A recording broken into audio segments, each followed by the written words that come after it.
Hello viewers, আসসালামু আলাইকুম। সবাই কেমন আছেন? আশা করছি সবাই অনেক ভালো আছেন। আল্লাহর রহমতে আমিও অনেক ভালো আছি। তো প্রতিবারের মতো একটি নতুন ব্লগ নিয়ে হাজির হলাম। আজকের ব্লগে আমি আপনাদের জন্য নতুন একটি রেসিপি নিয়ে হাজির হলাম। সেটা হলো বিরিয়ানি রেসিপি। কিভাবে খুব সহজে ঘরে বসেই বিরিয়ানি মশলা দিয়ে বিরিয়ানি রান্না করবেন, আজকে আমি আপনাদেরকে সেটাই দেখাবো। যদিও সবাই কম বেশি এই রান্নাটা করতে পারেন আর প্যাকেটের গায়েও রান্নার নিয়মাবলী দেওয়া আছে, তারপরেও আজকে আমি কিভাবে বিরিয়ানি রান্না করি আপনাদের সাথে সেটাই শেয়ার করব।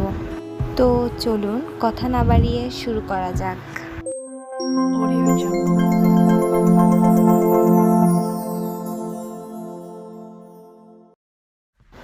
তো আমি যেহেতু আজকে 1 কেজি পরিমাণ চালের বিরিয়ানি রান্না করব, আমি সেটার জন্য নিয়ে নিয়েছি রেডিমিক্স বিরিয়ানি মশলা 2টা প্যাকেট, যেখানে নিট ওজন লেখা ছিল 40 গ্রাম করে। তো আমি 2টা প্যাকেট নিয়ে নিলাম। তো আপনারা দেখতেই পাচ্ছেন প্যাকেটের গায়েই কিন্তু লেখা আছে বিরিয়ানি রান্নার সকল প্রস্তুত প্রণালী। তো আমি একটা বলে একটা মুরগিকে কেটে নিয়ে ভালোভাবে ধুয়ে নিয়েছি। এরপর বিরিয়ানি 2টো প্যাকেটের মশলাগুলো আমি ঢেলে নিচ্ছি। এরপর এখানে দিয়ে দিচ্ছি আদা পেস্ট এবং রসুন পেস্ট।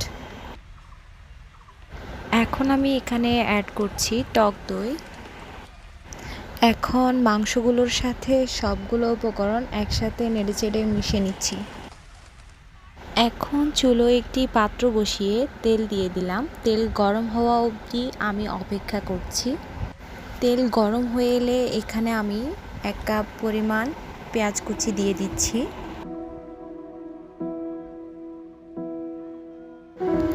এরপর পেঁয়াজগুলো ভাজা হয়ে গেলে আমি মাখিয়ে রাখা যে মাংসগুলো ছিল সেটা আমি দিয়ে দিচ্ছি। এরপর ভালো করে নেড়েচেড়ে আমি মাংসটা কষিয়ে নিব। এখন আমি ঢাকনাটা তুলে নিয়ে কিছুটা নেড়েচেড়ে দিব।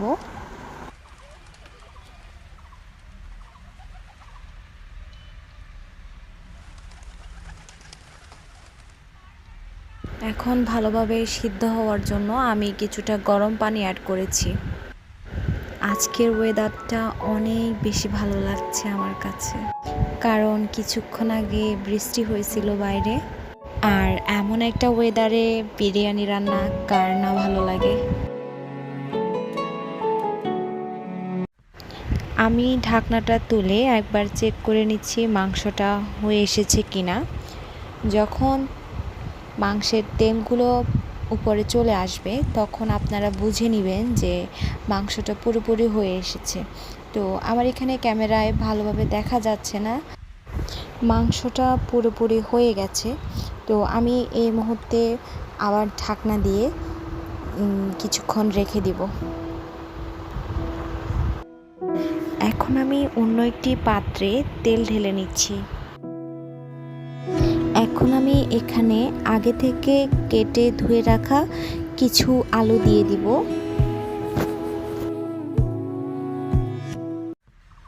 তো আপনারা দেখতেই পাচ্ছেন আলুগুলো ভাজা হয়ে গেছে।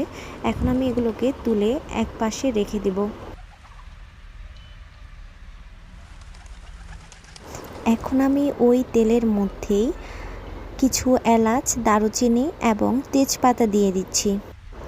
আর এগুলোকে ভালোভাবে কিছুক্ষণ ভেজে নেব। এখানে আমি আবার অ্যাড করব আরও 1 কাপ পেঁয়াজ কুচি। এখন আমি এখানে দিয়ে দিচ্ছি আগে থেকে ধুয়ে রাখা চালগুলো। তো বলে রাখা ভালো, চালগুলো যদি 5 মিনিট ভিজিয়ে রাখেন তাহলে আপনার বিরিয়ানিগুলো কিছুটা ঝরঝরে ভাব হবে। ঝরঝরে বিরিয়ানিগুলো আমরা অনেকেই পছন্দ করে থাকি, ইনফ্যাক্ট আমিও করি। এখন আমি তেলের মধ্যে চালগুলোকে ভালোভাবে ভেজে নেব।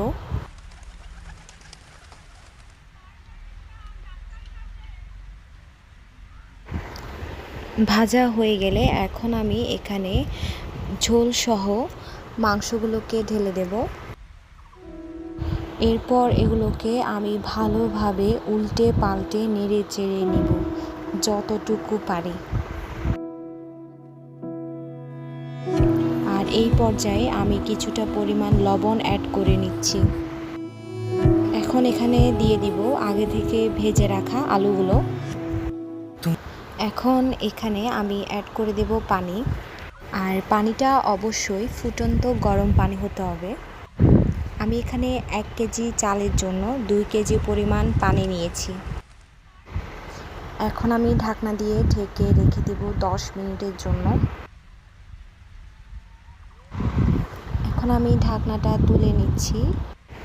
এখন উপরে আমি দিয়ে দিচ্ছি কয়েকটা কাঁচামরিচ এবং গাজর কুচি।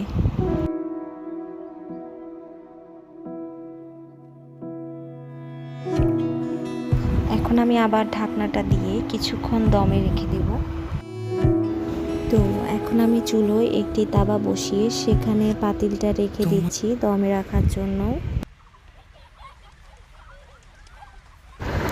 তো আপনারা দেখতেই পাচ্ছেন বিরিয়ানি রান্নাটা প্রায় হয়ে এসেছে। আমি এখন চুলো থেকে নামিয়ে আপনাদেরকে দেখিয়ে দিব।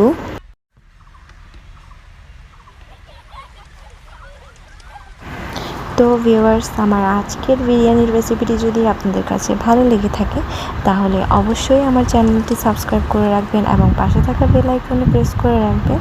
আমার নিত্য নতুন ব্লগগুলো আপনাদের কাছে খুব সহজে পৌঁছে যেতে পারে। আজকের মতো এখানেই বিদায় নিচ্ছি। আল্লাহ হাফেজ।